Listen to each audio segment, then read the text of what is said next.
虽然说我的 YouTube 频道是以婚纱摄影、婚礼知识为主打，不过呢，偶尔我们还是要来一点娱乐。嗨，大家好，我是摄影师面君恩。前阵子呢，我在 Instagram 看到了一则贴文，觉得还蛮有趣的，是关于情侣方面的问题。所以呢，今天就决定拍一支影片来给大家分享一下关于这个贴文的有趣的地方，以及我个人的观点，那就是情侣之间不能做的25个禁忌。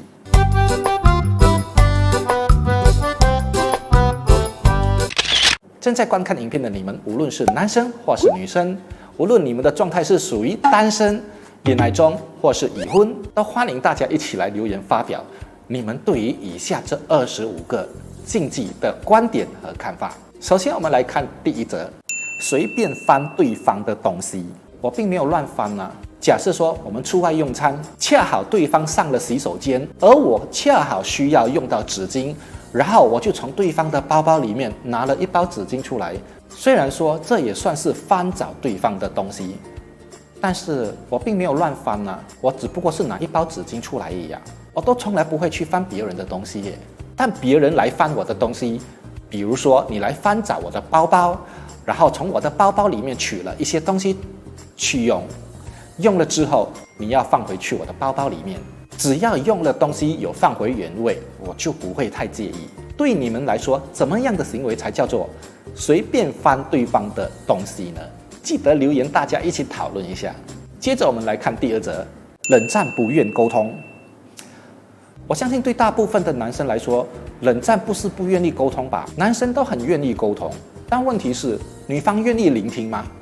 你们要的不是聆听，冷战的起因无论是谁对或谁错，女生要听的不是沟通，要听的不是理由，而是要男生道歉。即使你没有错，你还是得道歉。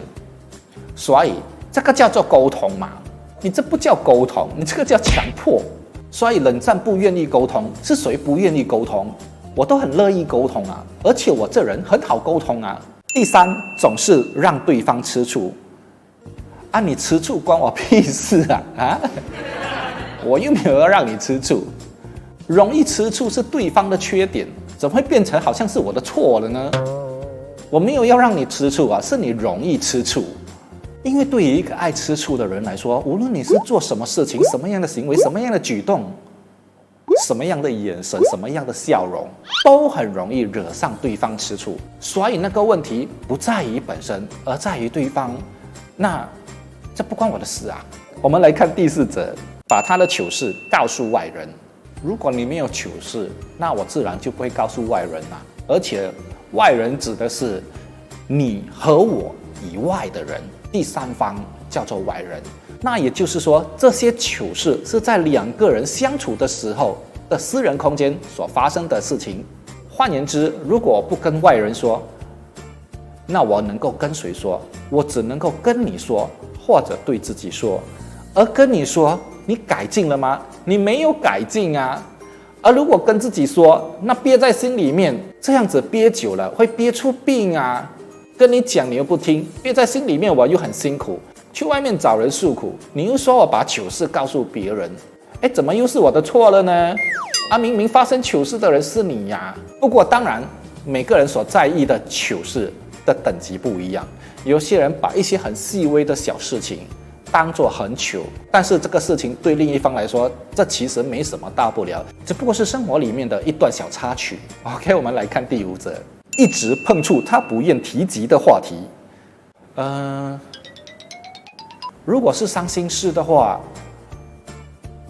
应该正常人都不会提起任何的伤心事吧？而如果是以往不愉快的回忆，虽然说没有很伤心，可是也是不愉快。我相信大部分的情侣都不会特意提起对方不愉快的过去吧，所以我就不清楚不愿提及的话题是指什么。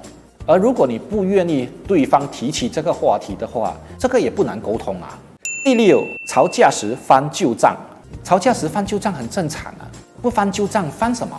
虽然说在平常冷静的时候，我们大家都明白，都能够理解翻旧账是一种错，但是吵架不翻旧账还可以翻什么？不翻旧账那就会冷战了嘞，冷战了之后就没有办法沟通了嘞。OK 啦，这一点我认同。吵架的时候不要翻旧账，不如你们留言跟我说一下，吵架如果不翻旧账，还可以翻什么？第7，随时随地都要控制对方。控制的等级有分很多种耶，有轻微的。所谓的轻微，就是指善意的提醒，告诉对方这样子做是不对，这样子做是不正确，请你不要再这样了。这个就是轻微，因为它是属于善意的控制。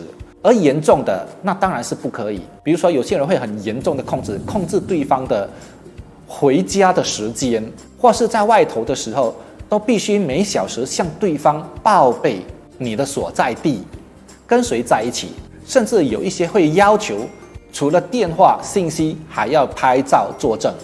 所以说控制对方其实还是要看是什么样的控制啦。你们有听过有哪一些严重的控制方式吗？第8，认为谈钱伤感情，就不愿意谈论钱财的部分。谈钱会伤感情，这一点没错。不过我的观点是谈感情更伤钱啦。所以就在于你们要选择伤感情还是要伤钱。但是呢，不愿意和对方讨论金钱规划，那这真的是不应该。毕竟爱情不是一句你爱我，我爱你；结婚也不是一句你愿意，我愿意，然后就可以山盟海誓，永垂不朽。生活还是很现实的，必须面对金钱的问题啊。所以我相信一对情侣，如果对方不愿意谈及金钱的问题，那么只有一个因素，他没钱啦。所以谈了钱就会伤感情，那么他的结果就是没钱又没感情啊。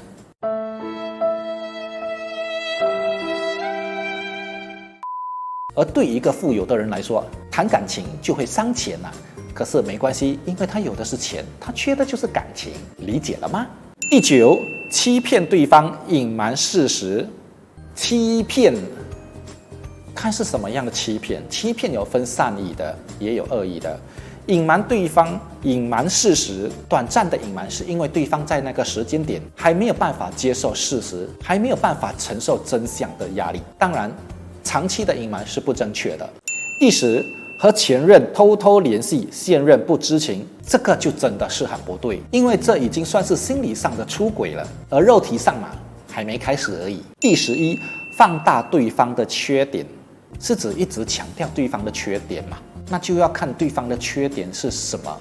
有些缺点是个人因素，或是他日常生活的习惯，但并不影响两人日后的相处，那么我觉得还可以接受。而如果某些缺点不仅对他过往和现在的生活带来了严重的影响，甚至会影响两人日后的关系，那么我就觉得这个缺点吓到我。那么我就觉得这个缺点虽然被放大了，但是你也必须善意的去让对方理解，你必须改过。而至于对方愿不愿意接收、聆听、改过，那又是另外一回事了。第12，把对方对你的好当作理所当然啊？不是理所当然，那是什么？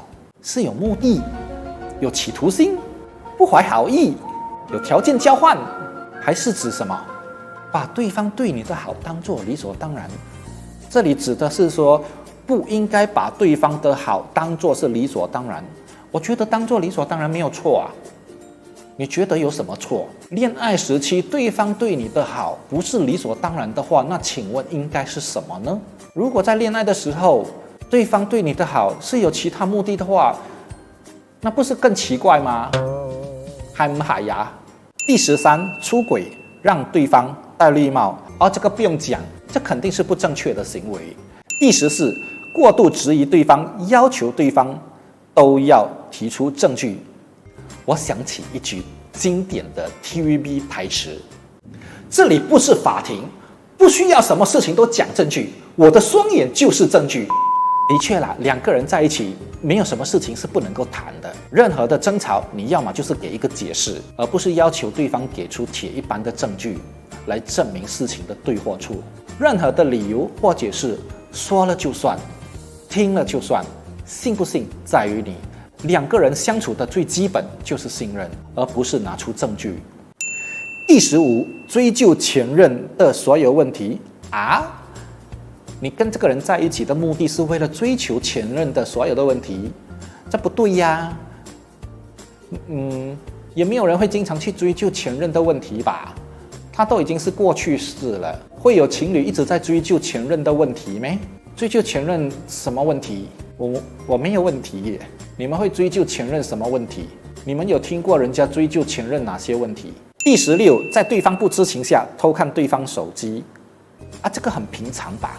好像经常都在发生。我是没有看对方手机的习惯啦，除非当时刚好对方暂时离开了现场，而手机没有随身携带，然后手机的通知信息一直不断的在响，那么我就会看一下有哪一些通知信息进来，有没有哪一些紧急的事情需要立刻回复对方。如果没有的话，那么就忽略它；如果有的话，我就会告知对方。这样应该不算是偷看对方的手机吧？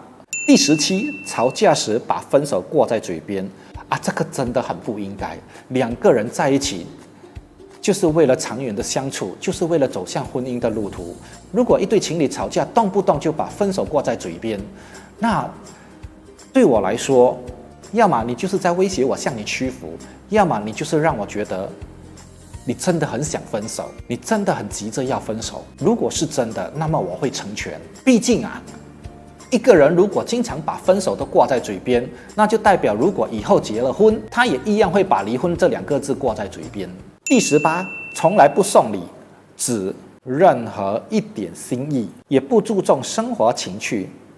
不送礼就等于不注重生活情趣。送礼基本上情人节、圣诞节 OK 啦，其他的节日我们可以当作没有啦，但基本上生日都一定会送啊。难道会有情侣连生日都不送礼吗？这一点我有一点想不通诶。生日不送礼，那你什么时候才送？清明节吗？应该没有人会不送礼啦，好歹生日都一定会送啊。你们身边有没有遇过哪一些情侣真的是从来不送礼的吗？然后他不送礼的理由是什么？我们来看第19，矛盾委屈从来不说，自己默默的忍。矛盾委屈，你为什么不说呢？自己默默的忍，你为什么要忍呢？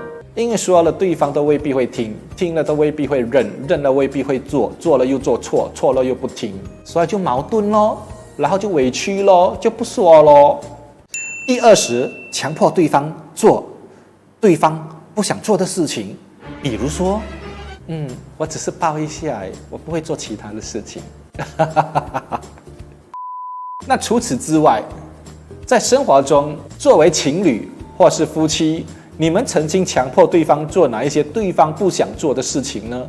第21，不做任何的安全措施啊，这一点还真的是需要双方的认同才可以呀。那是因为你们准备踏入婚姻，然后已经有为生小孩做好了一切的准备，不然的话，不做任何安全措施就是一个不负责任的行为。第22，一直重复提起他犯的错不是故意要提起呀，我会一直提起，那就是因为你一直在犯啊。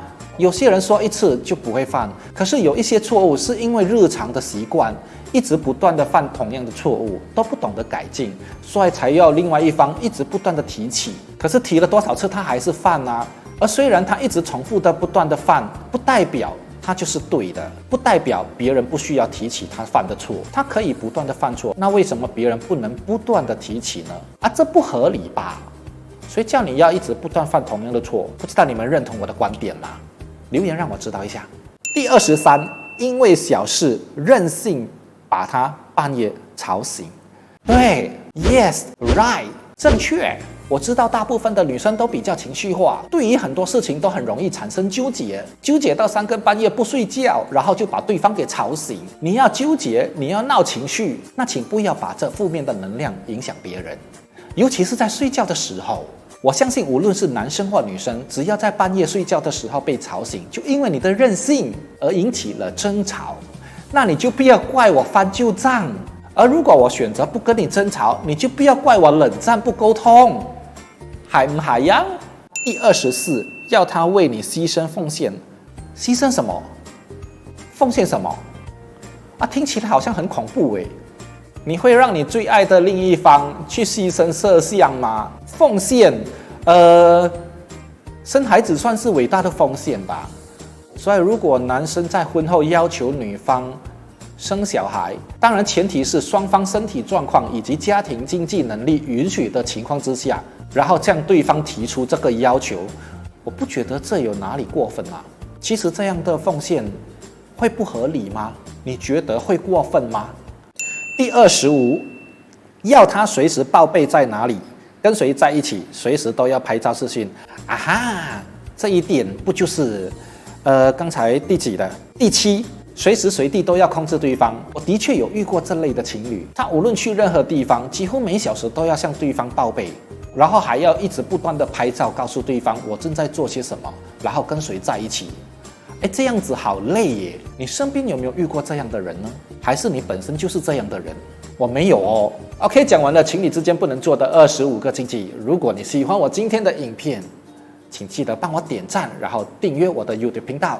最后呢，还要麻烦你们帮我做一件事情，好不好？